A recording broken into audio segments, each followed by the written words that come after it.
Bonjour, c'est Jules Lavie pour Code Source, le podcast d'actualité du Parisien.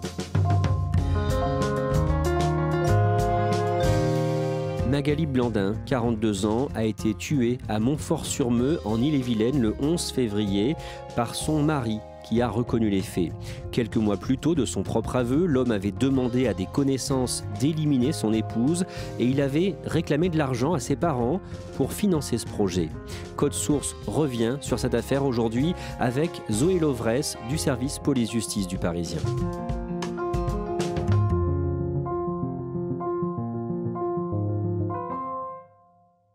Le jeudi 25 mars, les obsèques de Magali Blandin sont organisées à Pin-de-Bretagne, au sud de Rennes. Zoé Lovresse, vous êtes dans la région pour le Parisien. Est-ce que vous y allez ? Non, parce que l'avocat de la famille de Magali nous avait demandé de respecter l'intimité de cette famille en deuil. Et vous suivez ça donc de loin, à la télé ? Il y a beaucoup de monde en fait sur place ? Ce que je comprends, c'est qu'effectivement, il y a plusieurs centaines de personnes, que des haut-parleurs ont été mis sur le parvis de l'église pour que tout le monde puisse suivre la cérémonie. Le matin même, vous avez publié un long papier dans le Parisien sur cette affaire que vous allez nous raconter à nouveau aujourd'hui dans Code Source. On a choisi de commencer ce récit à l'été 2020, l'été dernier. D'abord, qui est Magali Blandin ? Magali Blandin, c'est une femme de 42 ans, mère de famille, elle a 4 enfants. Elle fait 1,50 m, elle a des grands cheveux blonds et elle travaille comme travailleuse sociale. Elle est EduxP à Rennes, elle s'occupe de jeunes en difficulté. Elle vit avec son mari à Montauban de Bretagne. D'abord, à quoi ça ressemble, Montauban de Bretagne ? C'est une commune plutôt rurale de l'ouest de Rennes, c'est 6000 habitants, il y a un petit bourg et c'est au milieu des champs. Comment est leur maison ? Leur maison, c'est un corps de ferme plutôt en mauvais état. On sent que des travaux ont été entrepris, mais ça n'a pas vraiment été fini. Le premier étage a été refait, semble neuf, mais le rez-de-chaussée est complètement délabré. Devant la maison, il y a une grosse camionnette qui est garée, très collée à la façade. Et quand on s'approche, ce véhicule, il bouche une ouverture dans la maison, au rez-de-chaussée. On ne comprend pas trop si c'est la porte d'entrée ou juste une porte qui a été enlevée à la maison. Qu'est-ce que l'on sait de son époux, Jérôme Gaillard, avec qui elle est mariée depuis 23 ans ? Il fait 1,80 m, c'est un très bel homme, le visage mat, les traits fins, osseux, les grands yeux clairs. Jérôme Gaillard, il n'a pas d'emploi. Pour gagner sa vie, il loue les hangars à côté de sa ferme, là où il habite. Ses locataires, c'est des artisans de la région, des entrepreneurs, et puis quelques gens qui désossent des voitures dans ces hangars. C'est un monsieur qui, il y a quelques années, a ouvert une boîte de production. Il a écrit quelques scénarios, dont un dont on a eu connaissance. Un scénario dans lequel il parle de tuer des femmes. Ce texte, il s'appelle Ego Sum, et c'est l'histoire d'un homme un peu asservi par sa femme carriériste. Cet homme, il s'occupe de leur enfant. Et la nuit, pour assouvir ses fantasmes et s'éloigner de la frustration du quotidien, il tue des femmes. Et donc il vit de très peu et du salaire de sa femme finalement. Cela fait des années que leur couple ne va pas bien. Plusieurs témoins me racontent que c'est un homme qui rabroue sa femme, qui lui parle mal, qui s'adresse peu à elle. Et quand il s'adresse, c'est pour lui parler mal. On m'a dit qu'il avait déjà dit à sa femme qui fumait « Fous-moi le camp, tu pues » avant de l'asperger de désodorisant. Il peut être violent avec elle ? On ne me parle pas vraiment de violence physique quotidienne. Ce dont on est sûr, c'est qu'il y a des violences psychologiques, une pression verbale qui lui parle mal, qui la rabaisse en permanence, qu'elle n'est finalement qu'un objet dans la famille. Le mercredi 2 septembre, Magali annonce à Jérôme qu'elle veut divorcer. Ça fait quelques semaines que Magali prépare son départ. Dans l'été, au mois d'août déjà, elle a ouvert un compte en banque où elle a commencé à mettre de côté. Donc Magali, le 2 septembre, quand elle l'annonce à Jérôme Gaillard, elle semble déterminée. Comment est-ce qu'il réagit ? Ce soir-là, on imagine une dispute suffisamment violente pour que Jérôme se saisisse du banc sur lequel est assise Magali. Le secoue, Magali tombe par terre sur les fesses. Le lendemain, elle va porter plainte. Elle dit qu'elle est victime de violences conjugales, de pression psychologique. Elle dit également qu'il peut lui arriver d'être elle-même violente physiquement. D'un mot, Zoé Lovresse, cette plainte va être classée sans suite. Ce que nous explique le procureur de la République de Rennes, c'est que S'il avait fallu poursuivre en justice Jérôme Gaillard pour ce fait de violence, il aurait aussi fallu poursuivre Magali pour les faits de violence qu'elle a reconnus elle-même. Elle part vivre chez ses parents quelques semaines, puis se trouve un appartement. Elle s'installe dans une petite résidence à quelques pas du bourg de Montfort-sur-Meux. On n'est pas du tout loin de sa maison familiale, parce qu'on imagine que son objectif, c'est de pouvoir rester en contact avec ses enfants. On fait un saut dans le temps de plusieurs mois, Zoé Lovresse. Magali et Jérôme se sont mis d'accord pour garder les enfants chacun une semaine sur 2 en attendant leur divorce. Le vendredi 12 février, à 17h, les petits attendent leur maman devant l'école. Mais Magali ne vient pas, elle ne s'est pas présentée au travail non plus, et d'ailleurs la dernière fois qu'on a eu des nouvelles d'elle, c'est la veille, le 11 février. C'est très vite jugé inquiétant par la justice et par les enquêteurs qui ouvrent une enquête pour disparition inquiétante, parce qu'une dame qui se présente pas à la sortie de l'école alors qu'elle est en instance de divorce, c'est pas normal. Sur le terrain, depuis vendredi, les recherches se poursuivent. Des moyens importants sont déployés à ce moment-là pour la rechercher. On sort les chiens, on sort les hélicoptères, les cours d'eau sont sondés, des battues sont organisées, on ne la retrouve pas. Magali Blandin n'a pas donné signe de vie depuis mercredi dernier. Donc, elle a 42 ans, elle est blonde, elle a les yeux bleus, elle fait 1m50. Quelles sont les pistes envisagées par les enquêteurs dans les jours qui viennent ? Ce qui est très vite envisagé, c'est la thèse du suicide.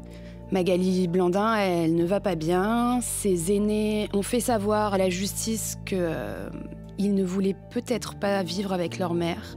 Et donc elle avait peur de perdre la garde de ses enfants. Elle voyait un psychologue. Elle était fragile à ce moment-là.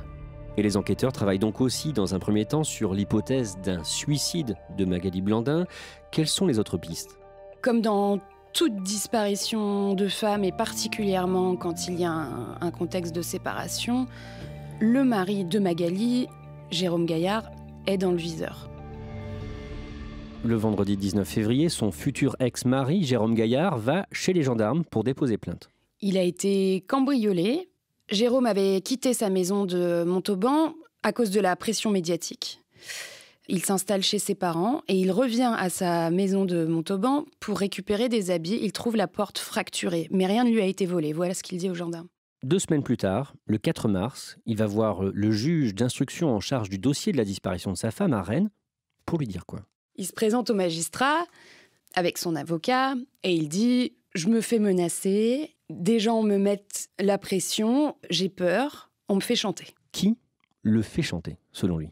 Alors il explique que ce sont des connaissances géorgiennes, des gens qu'il a connus en louant les hangars qui jouxtent sa longère de Montauban de Bretagne. Jérôme Gaillard fait affaire effectivement avec eux. Il parle de 4 Géorgiens, 3 hommes et une femme. Selon lui, pourquoi est-ce qu'ils le font chanter ? Jérôme Gaillard, il explique qu'à l'automne, il a eu pour projet de faire tuer Magali, sa femme, par ces Géorgiens. C'est un projet qui aurait avancé et puis ensuite il aurait reculé. C'est ça qu'il raconte au juge d'instruction. Ce qu'il raconte aux enquêteurs, c'est que, à l'occasion de, encore une fois, une affaire de vente de tractopelles en Géorgie, Jérôme Gaillard se confie à un ami géorgien qui a 31 ans et qui lui dit que ça se passe plutôt mal avec sa femme et qu'il a peur de tout perdre, la maison, les enfants. Et là, son ami géorgien lui aurait proposé qu'en échange de 20 000 €, il tue sa femme. Et là, Jérôme Gaillard, plutôt que de dire « mais c'est insensé, n'y allons pas, on ne peut pas faire ça », Jérôme Gaillard accepte. À ce moment-là, il demande de l'argent à ses parents. Ce sont des agriculteurs en retraite qui ont revendu leur exploitation laitière quelques années auparavant, donc qui ont un bas de laine. Il va voir ses parents qu'il voit plusieurs fois par semaine et il leur dit « Donnez-moi quelques milliers d'euros pour que je puisse subvenir aux besoins des enfants en l'absence de Magali. » Ses parents lui donnent 50 000 €. Jérôme Gaillard fait à peu près le même récit aux enquêteurs et aux magistrats, aux juges d'instruction. Que se disent-ils après avoir entendu cette histoire ? Au moment où il fait ces aveux-là, il oriente le projecteur de l'enquête sur lui. A priori, les enquêteurs le considèrent désormais comme suspect numéro 1 dans cette affaire de disparition inquiétante. Mais il ressort libre. Il ressort libre du bureau du juge d'instruction. Le 5 mars, les 4 enfants, qui vivaient jusque-là encore avec leur père, sont placés en famille d'accueil. À ce moment-là, on est toujours sans nouvelles de Magali Blandin et la seule piste tangible est donc celle de ces Géorgiens dont a parlé Jérôme Gaillard.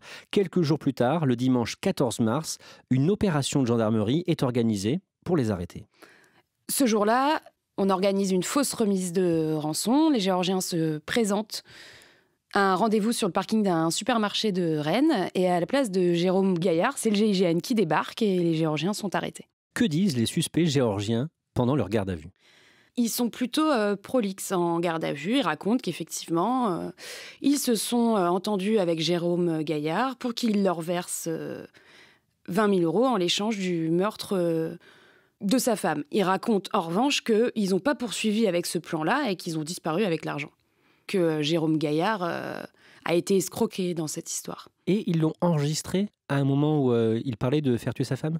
Effectivement, l'un des Géorgiens prend le temps d'enregistrer Jérôme Gaillard à son insu, à un moment où il se confie et il dit le seul moyen que j'ai de me tirer de cette situation, c'est de tuer Magali. Mais donc, en tout cas, ils démentent formellement avoir tué Magali Blandin. Ils reconnaissent le chantage, l'extorsion, mais pas le meurtre. Le jeudi 18 mars, les gendarmes interpellent Jérôme Gaillard. Ce soir, le mari de Magali Blandin se trouve toujours dans ses locaux de la section de recherche de Rennes. Il a été placé en garde à vue hier en début d'après-midi.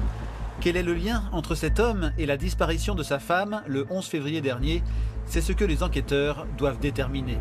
La garde à vue dure plusieurs dizaines d'heures au cours desquelles il est auditionné, puis replacé en cellule, puis réauditionné par les gendarmes. Au départ, il nie toute implication dans la disparition de sa femme. Et il va finir par décrire ce qu'il s'est passé le jeudi 11 février, la veille de la disparition officielle de sa future ex-épouse, Magali Blandin. Il raconte que le jeudi 11 février, après avoir déposé ses 4 enfants à l'école, il s'est présenté au nouvel appartement de sa femme. Il l'a attendue sur le palier, munie d'une batte de baseball. Qu'est-ce qu'elle faisait à ce moment-là, elle ? Ce matin-là, Magali, elle est attendue à un rendez-vous chez le psy, à quelques kilomètres de chez elle. Et avant de partir, elle prend le temps de rédiger un brouillon de mail à son mari, justement, pour évoquer la garde future des enfants. Quand elle passe la porte de son appartement, son mari lui met un premier violent coup de batte de baseball dans la tête. Quand elle tombe au sol, il lui en met un deuxième pour s'assurer, dira-t-on, qu'elle est bien morte. Il prend le corps de Magali et il la rentre dans l'appartement. Et puis il s'en va. La nuit suivante, il revient sur place pour maquiller son crime. Après avoir couché ses enfants, il vient pour faire le ménage et puis il se débarrasse du corps. Et il va faire aussi disparaître l'Opel Astra qui aurait servi à transporter le corps de Magali. Tout ça, c'est ce qu'il dit, lui, aux enquêteurs, pendant sa garde à vue, donc le vendredi 19 mars. Effectivement, tard dans la nuit, il raconte tout ça et puis il décrit les lieux où il a enterré la mère de ses enfants. Il décrit le ciel étoilé, la neige qui était tombée ce jour-là, il décrit un grand chêne, il décrit la lumière de la Seine. Et puis finalement, les enquêteurs, Jérôme Gaillard, son avocat, filent dans la nuit et partent sur les lieux. On est à une poignée de kilomètres de sa ferme de Montauban-de-Bretagne. On est dans un sous-bois à Bois-Gerville. Ils sont à la lumière de leur lampe torche, de leur téléphone portable, et ils cherchent un grand chêne parce que Jérôme Gaillard leur répète que son épouse est enterrée au pied d'un grand chêne. Ils trouvent finalement de la terre meule, ils creusent un peu, et en dessous, il y a Magali Blandin qui a été enterrée à 1 mètre sous terre. Par-dessus elle, il y a de la chaux vive. Le lendemain, le samedi, Jérôme Gaillard est présenté à un juge d'instruction et mis en examen pour tentative de meurtre par conjoint et pour meurtre par conjoint. Il est placé en détention provisoire. Ses parents, âgés de 72 et 75 ans, sont eux aussi mis en examen, notamment pour complicité de meurtre par conjoint et placés en détention. Zoé Levresse, on a donc compris qu'ils avaient donné des dizaines de milliers d'euros à leur fils, mais est-ce qu'ils savaient à quoi allait servir l'argent ? Ni avoir connu le projet criminel de leur fils, ni appartenir à ce complot. C'est ce que les enquêteurs cherchent à déterminer maintenant. La justice les soupçonne également d'avoir fourni un alibi à leur fils. D'après les enquêteurs, il y aurait eu des séances de brief entre les parents et Jérôme Gaillard qui leur auraient demandé « Si on vous demande, ce jour-là, j'étais là-bas, si on vous demande ça, vous dites ça ». Et donc on les soupçonne d'avoir fourni un alibi à Jérôme Gaillard. Merci Zoé Lovresse. On rappelle que cette affaire en est encore au stade de l'instruction et que les personnes dont on vient de parler sont présumées innocentes. Cet épisode a été produit par Marion Botorel, Thibault Lambert et Raphaël Thomas. Réalisation, Julien Moncouquiol. Code Source est le podcast d'actualité du Parisien, disponible chaque soir du lundi au vendredi. Pour ne rater aucun épisode, abonnez-vous sur Apple Podcast ou Google Podcast par exemple. N'hésitez pas à nous écrire codesource@leparisien.fr. Et puis si vous aimez Code Source, dites-le nous en laissant des petites étoiles ou un commentaire sur votre application préférée.